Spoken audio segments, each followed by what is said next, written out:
Olá, boa noite, tudo bem? Eu sou o professor Davi Barbosa e estou iniciando mais uma live sobre o Estatuto da Criança e do Adolescente, no título 3º da Prevenção, capítulo 1, Disposições Gerais, que vai do artigo 70 até o artigo 73. Lembrando a todos que eu estou dividindo o Estatuto da Criança e do Adolescente em blocos e para cada um desses áudios, desses vídeos, dessas transmissões que eu estou fazendo, existe uma apostila atrelada que fica na plataforma de cursos disponíveis para quem faz a assinatura do curso preparatório para concurso do Serviço Social. Então, atrelada a esse material, eu tenho a apostila. Cada transmissão dessa tem uma apostila com questões de concurso, ou seja, cada artigo do Estatuto da Criança e do Adolescente tem pelo menos uma apostila, uma questão atrelada ao artigo, para você mais ou menos ter uma ideia de como o concurso pode apresentar a questão.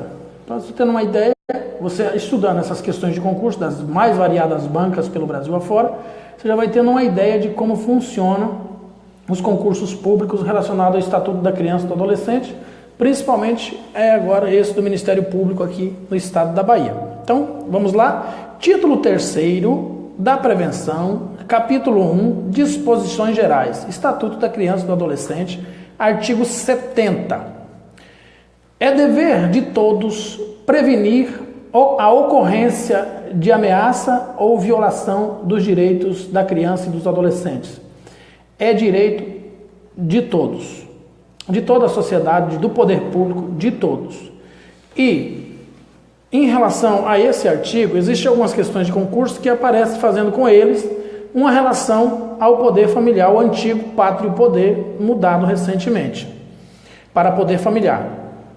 Em questões em que um pai e uma mãe têm sobre o filho o poder familiar, até o momento que ele viole um dos direitos estabelecidos nessa lei ou em qualquer outra lei ou na Constituição Federal.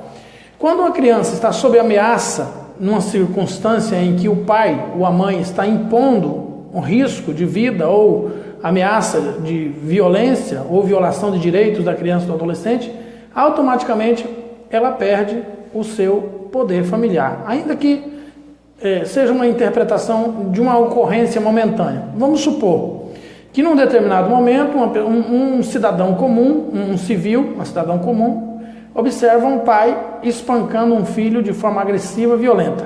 Ele pode intervir enquanto participante da sociedade, de acordo com essa lei, e interferir diretamente, porque naquele momento, aquele pai perdeu o seu poder familiar sobre a criança, porque ele está cometendo um crime baseado não somente no Estatuto da Criança e do Adolescente, mas também no Código Civil. Então, quando a violação de um direito líquido acontece, aquele poder, aquela autoridade, ou aquela responsabilidade, ou aquela força de ação que o ator embutido naquela força de ação teria, ele deixa de ter.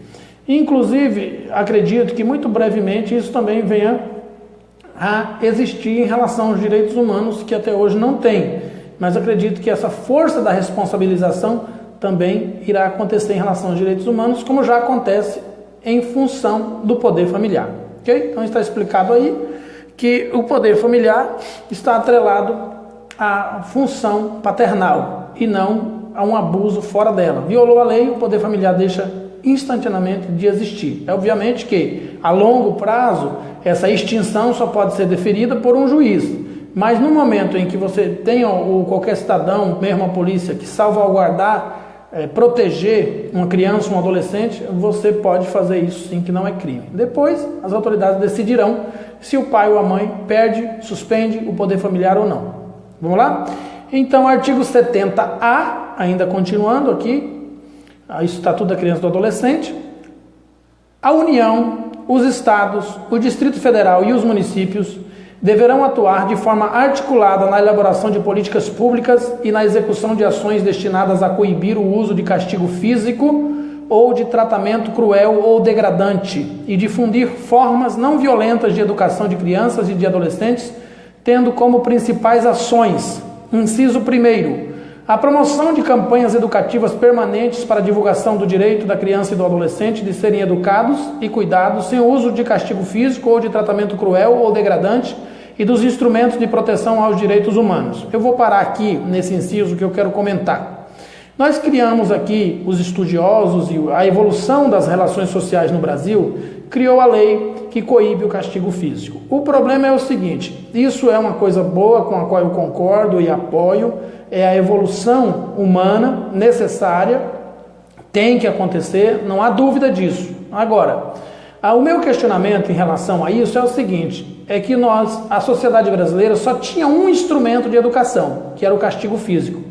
Então o Estado foi e proibiu o castigo físico e, conforme emana o inciso 1º aí do artigo 70A, haveria de oferecer uma campanha mais extensa, inclusive oferecendo tratamentos psicológicos e orientações tanto da parte de assistentes sociais como da parte dos psicólogos para as famílias aprenderem como educar seus filhos, porque elas só tinham o castigo físico e agora não tem mais nada, porque eles não sabem argumentar, não sabem dialogar, exemplo tem muito pouco e afetividade muito pouco. Então o CRAS está fazendo esse trabalho na recuperação aí dos laços afetivos fragilizados, é parte desse projeto. Mas isso precisa ficar mais claro, porque a maioria dos profissionais em serviço social e de pedagogia ainda não entendeu como funciona a questão dos vínculos afetivos fragilizados, como se trabalha com elas. Eu tenho acompanhado muitas instituições públicas, muita gente pelo Brasil afora, e tenho percebido que existe uma grande deficiência no entendimento do que seja laços afetivos, de como trabalhar a afetividade, dinâmicas para trabalhar a afetividade, reuniões com famílias. Termina que as reuniões, as entrevistas estão feitas com muita gente misturada e aí não existe aquele trabalho com a recuperação dos vínculos afetivos mais diretos com o indivíduo. Então hoje o assistente social, como educador social, está educando e ensinando pais a educar filhos através da recuperação de vínculos afetivos fragilizados. Então é importante que o assistente social entenda o que é família, leia muitos artigos, assista muitos vídeos, como por exemplo da Super Nani e outros correlatos paralelos a esse, o que falem do mesmo assunto, leia muitos livros sobre educação de filhos, para conhecer estratégias, formas de educar com afetividade, com exemplo e não com castigo físico. Então, a minha crítica tem relação com isso, que houve aí uma supressão da utilização do castigo físico, o qual eu apoio em número, gênero e grau, mas não houve um incentivo suficiente para ensinar essas pessoas a educarem seus filhos. E hoje nós estamos com um grande problema em relação a isso. As escolas não podem ter sequer papel higiênico nos banheiros, elas estão totalmente vandalizadas e eu falo isso 90% das escolas brasileiras. Isso é em função da má educação doméstica, da má gestão na educação doméstica. Então nós temos um grande problema hoje, quando a criança não tem berço, ela não tem educação doméstica, através do exemplo, da afetividade, do diálogo, ela acaba com a sua vida juvenil e depois iniciando a maturidade totalmente sem estrutura, sem norte, sem identidade. A educação doméstica é parte da identidade. E quando uma pessoa é educada corretamente dentro de uma perspectiva de afeto e de exemplo, ela se torna um cidadão de bem, se torna uma pessoa de bem, envolvida com os estudos, envolvida com a família, com toda esse tecido da construção das relações sociais. Tem muito a ver com identidade e alienação. Quando você lê o livro de Martinelli, Identidade e Alienação, você vai ouvir falar muito sobre isso, sobre a identidade da pessoa. E está muito relacionado com você saber quem você é, de onde você veio, a que família você pertence, você saber o que seu pai fez por você, o que sua mãe fez por você. Infelizmente, hoje no Brasil, nós temos uma deficiência muito grande na questão da educação doméstica com afetividade. A educação doméstica, então a lei veio para corrigir isso. O Estatuto da Criança e do Adolescente proíbe o castigo físico e estabelece que os órgãos, a União, o Estado, devem propor programas, projetos, todas as formas de informações, campanhas educativas para ensinar os pais a educar os filhos com afetividade e com exemplo. E esse é o trabalho do assistente social. Essa demanda aparece muito no CRAS, mas não só no CRAS, aparece também no Judiciário, ela vai aparecer no CREAS.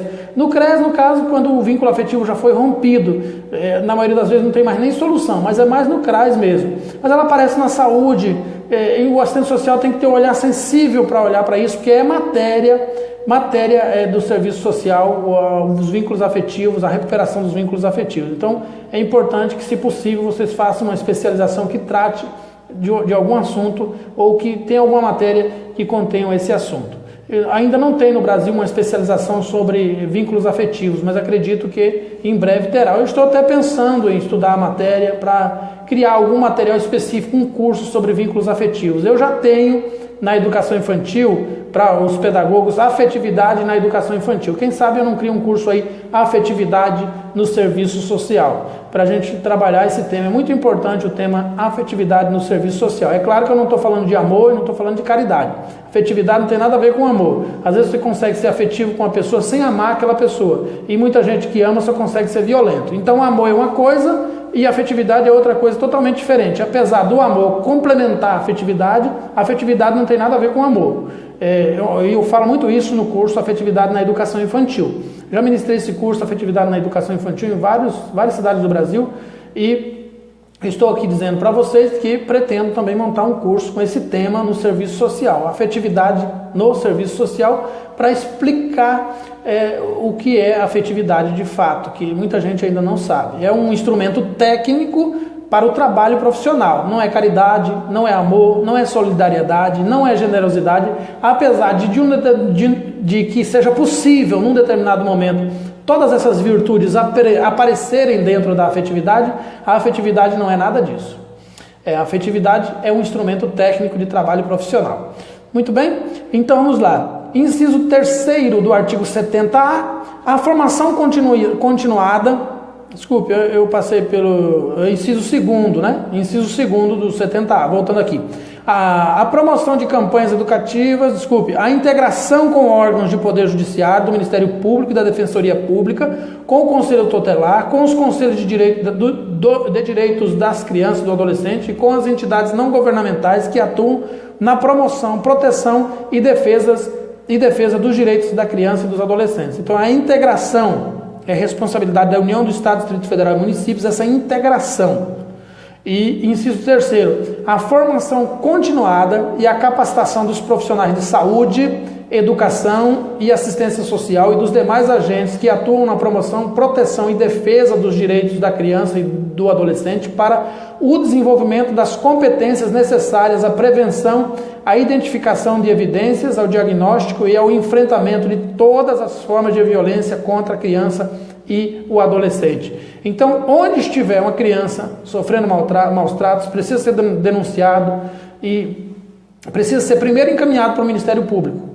E quando o Ministério Público, ao Conselho Tutelar, corrigindo minha fala, primeiro encaminhado ao Conselho Tutelar, e o Conselho Tutelar tem toda a autoridade para tentar fazer os encaminhamentos necessários para a solução. Não havendo solução, tem que ir para o Ministério Público. O Conselho Tutelar tem se tornado muito anuente em muitos lugares em função de que fica tentando resolver muitas coisas que estão fora da sua incumbência, da sua capacidade de autoridade de atuação. Então o Conselho Tutelar precisa estar atrelado ao Ministério Público, à Defensoria Pública, à Vara da Infância e da Juventude e às demais instituições para fazer acontecer. Para não ficar levando o nome de ineficiente, de incompetente, de insuficiente, como tem acontecido no Brasil todo. O Conselho Tutelar, infelizmente, em função de tentar fazer o que não é de sua competência, acaba levando esse nome. O Conselho Tutelar é uma instituição boa, é um conselho, é uma parte fundamental do município, da região, é um instrumento excelente, só que precisa ser feito bem feito. Da forma como está, não está dando certo. E por que não está dando certo, professor? Porque está fazendo o que não é para fazer. Está indo além de suas atribuições. O Conselho Tutelar é para aconselhar. Passou de aconselhamento. O aconselhamento não deu certo, é hora de encaminhar para as autoridades competentes tomarem as providências necessárias. Conversou, tentou resolver no diálogo, não funcionou, polícia, Ministério Público, Defensoria Pública, Vara da Infância e da Juventude, aí vai a coerção. Porque aquilo que não resolve no diálogo tem que resolver pela coerção. O fato social se estabelece assim, e as leis se aplicam assim. A lei foi violada. O Conselho Tutelar não tem autoridade para fazer cumprir a lei.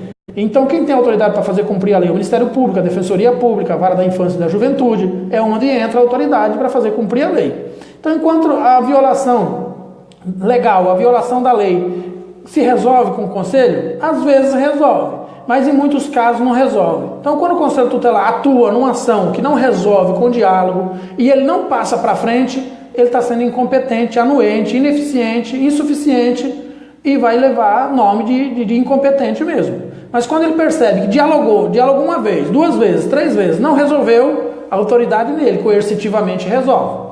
Ok? Então essa é a minha dica aí para quem é conselheiro tutelar. Eu não estou falando mal do conselho tutelar, não. Eu acho que é um instrumento fantástico, maravilhoso, que resolve muitas coisas, entendeu? Estou falando pelo contrário, estou aqui dando dicas de como ele pode funcionar melhor, certo? Então vamos lá. Inciso 4º do artigo 70A, o apoio e o incentivo às práticas de resolução pacífica de conflitos que envolvam violência contra a criança e o adolescente. Esse é o trabalho do Conselho Tutelar integrado às demais políticas.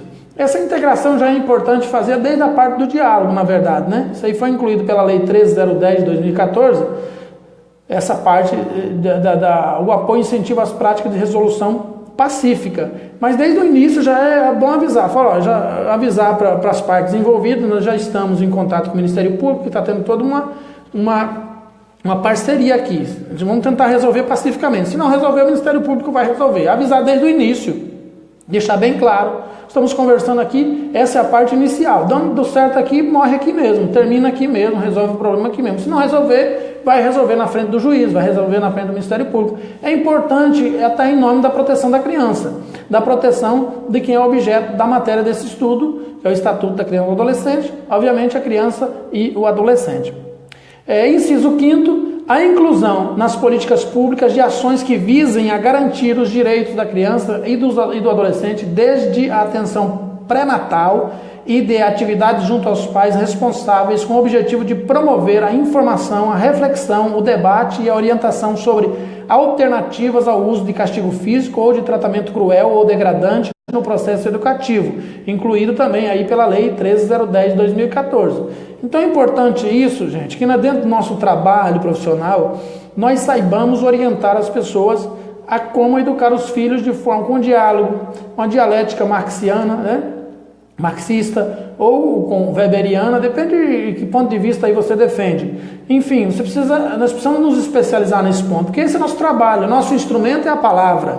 O nosso principal ferramenta de trabalho é a comunicação, é a capacidade de ouvir e também comunicar. Então, dentro da possibilidade de você chegar para um pai e para uma mãe e dizer, olha, você não pode bater no seu filho, está fazendo o seu trabalho? Sim, mas isso é só a metade do seu trabalho. Se eu chegar para um pai e dizer para você não pode usar castigo físico no seu filho, é a metade do seu trabalho. E qual é a outra metade? Dizer para ele que outras formas ou alternativas existem de educação. Que dizer só não pode castigar é fácil. E o que ele faz então? A maioria dos pais vai te perguntar isso. Eu faço o que então? Pronto. E aí precisa de técnicas específicas, de orientação específica sobre acordos, combinados, contratos sociais e outras questões relacionadas à própria família, que precisam ser cumpridos e dentro de uma perspectiva de diálogo. Não precisa se construir isso, mas a maioria dos brasileiros, inclusive de pessoas formadas de nível superior, ainda não entendeu como funciona isso. Então, fica difícil você ensinar uma coisa que você não pratica. Então, é recomendável que seja efetivamente colocado em prática para depois ser distribuído a terceiros. Então vamos lá, inciso 6º do artigo 70A, a promoção de espaços intersetoriais locais para articulação de ações e a elaboração de planos de atuação conjunta focados na família em situação de violência, com a participação de profissionais de saúde, de assistência social e de educação e de órgãos de promoção, proteção e defesa dos direitos da criança e do adolescente, incluída aí também pela Lei 13.010 de 2014. Eu sou o professor Davi Barbosa Martim Campos, professor Davi Barbosa, eu sou o fundador dessa página aqui, página Serviço Social Brasil. Eu criei ela há 6 anos atrás e aqui tenho compartilhado o que conheço e o que aprendo e tenho aprendido também com vocês. Eu não sou dono da verdade, nem dono do saber, tenho as minhas opiniões críticas, quem me conhece sabe, mas também tenho a humildade de reconhecer quando erro. Às vezes estou cansado, já cansei de chamar aqui o Estatuto da Criança e do Adolescente de Código de Ética. Então relevem aí, que às vezes eu trabalhei o dia inteiro e ainda chego aqui e venho gravar uma live. Já fiz isso nos vídeos aí, depois eu estava ouvindo o vídeo e toda hora, em vez de eu dizer Estatuto da Criança e do Adolescente, eu dizia Código de Ética, Código de Ética. Relevem. Então vamos lá. Parágrafo único do artigo 70A. As famílias com crianças e adolescentes com deficiências terão prioridade, aqui com deficiência, né? Isso aqui já foi modificado pela lei 13010, e eu falei ontem aqui que alguns artigos aqui ainda falam portadores de deficiência, que não se utiliza mais, né? Mas isso aqui já foi modificado. As famílias com crianças e adolescentes com deficiência terão prioridade de atendimento nas ações e políticas públicas de prevenção e proteção.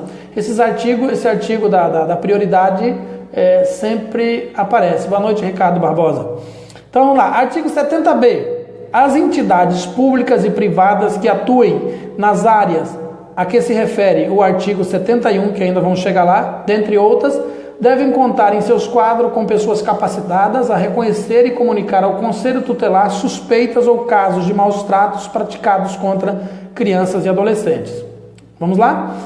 Parágrafo único do artigo 70B. São igualmente responsáveis pela comunicação de que trata este artigo as pessoas encarregadas por razão de cargo, função, ofício, ministério, profissão ou ocupação do cuidado, assistência ou guarda de crianças e adolescentes, punível na forma deste estatuto o injustificado retardamento ou omissão culposo ou dolosos. Eu não tenho problema de denunciar professor, assistente social, médico, enfermeiro, seja quem for, que soube de um caso de violência contra criança e adolescente e não fez nada a respeito. Vocês devem ter ouvido falar do caso do menino Bernardo. Eu sempre comento aqui porque aquele caso me chocou muito. O menino Bernardo procurou assistência social para dizer que estava sofrendo maus tratos em casa, que não queria mais morar em casa. Em vez do poder público acolher o menino e encontrar uma solução, o pessoal que atendeu ele, os profissionais que atenderam ele, inclusive assistentes sociais e psicólogos, fizeram o menino voltar para casa. Isso acontece muito. Fizeram o menino voltar para casa, o menino pela segunda vez procurou o poder público dizendo que estava sofrendo ameaça, que era a mulher do pai dele, no caso a madrastra dele, estava ameaçando ele, batendo nele. Você vê as fotos dele, eles não iam para reunião de pais. Tem uma foto muito comum aí na internet, que aparece ele numa reunião de pais, totalmente sozinho, os pais acompanhando os filhos, ele totalmente sozinho num cantinho lá, abandonado. E o que aconteceu? O poder público não acolheu aquela criança, mataram. Os pais mataram a criança, a madrasta matou ele. Ou seja, ali houve anuência e culpa do poder público, dos assistentes sociais envolvidos, que não souberam, não tiveram um olhar sensível, ficaram presos ao poder familiar. Então é muito complicado se prender ao poder familiar.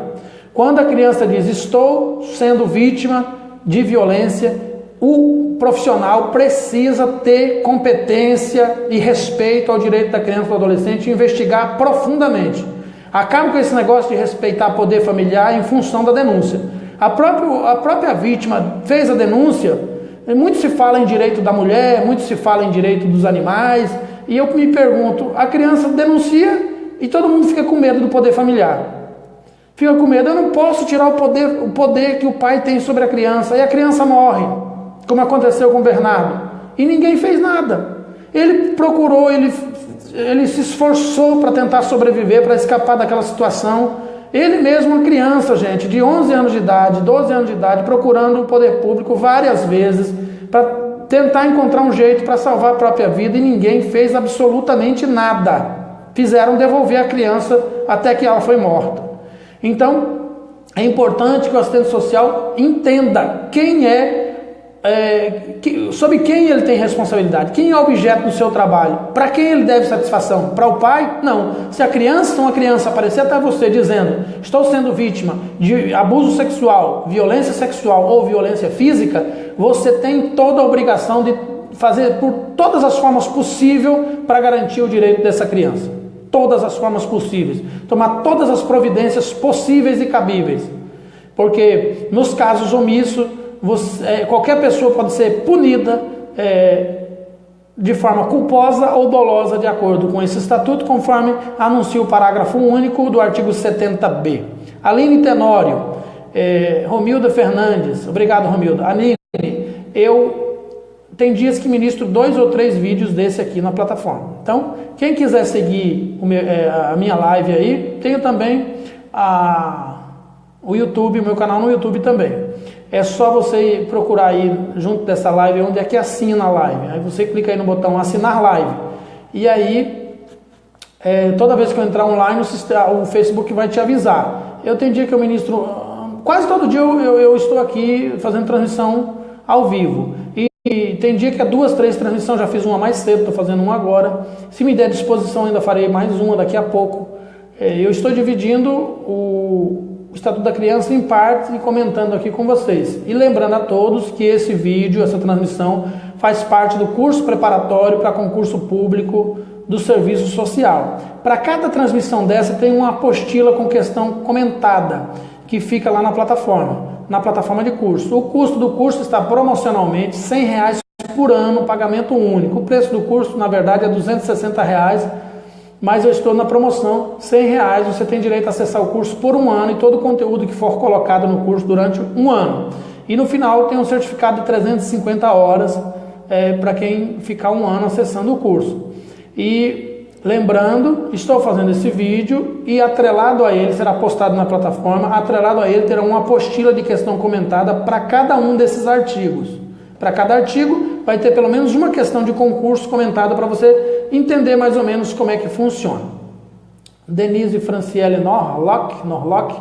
Boa noite, professor. Estou no momento do TCC. Meu tema abordado é empoderamento com a criança ou adolescente institucionalizada. Qual livro? Bom, me chame aí no WhatsApp depois, Denise. Tem aí na página que eu te oriento quais livros você pode estar estudando para entender sobre empoderamento com crianças e adolescentes. Vamos lá? Artigo 71, que explica o artigo 70. A criança e o adolescente têm direito à informação, à cultura, o lazer, o esporte, diversões, espetáculos e produtos e serviços que respeitem sua condição peculiar de pessoa em desenvolvimento. Pessoa em desenvolvimento é muito questão de concurso, viu, gente? Artigo 72. As obrigações previstas nesta lei não excluem da prevenção especial outras decorrentes dos princípios por ela adotados. E artigo 73. A inobservância das normas de prevenção importará em responsabilidade da pessoa física ou jurídica nos termos desta lei. Gente, estou encerrando essa live. Gostaria de relembrar vocês que cada uma dessas lives está atrelada a uma apostila. E essa apostila é de questões comentadas e resumos sobre cada um dos artigos apresentados nessa live. Agradeço pela participação de todos, por quem comentou, quem assinou a live. Não esqueça de assinar a live se você não assinou ainda, para você ser avisado sempre que eu entrar online. Depois que eu terminar o Estatuto da Criança e do Adolescente, eu vou entrar na Lei Maria da Penha, comentando artigo por artigo e montando também a apostila para colocar no curso preparatório para concurso. Muito obrigado pelo carinho de vocês. Até daqui a pouco.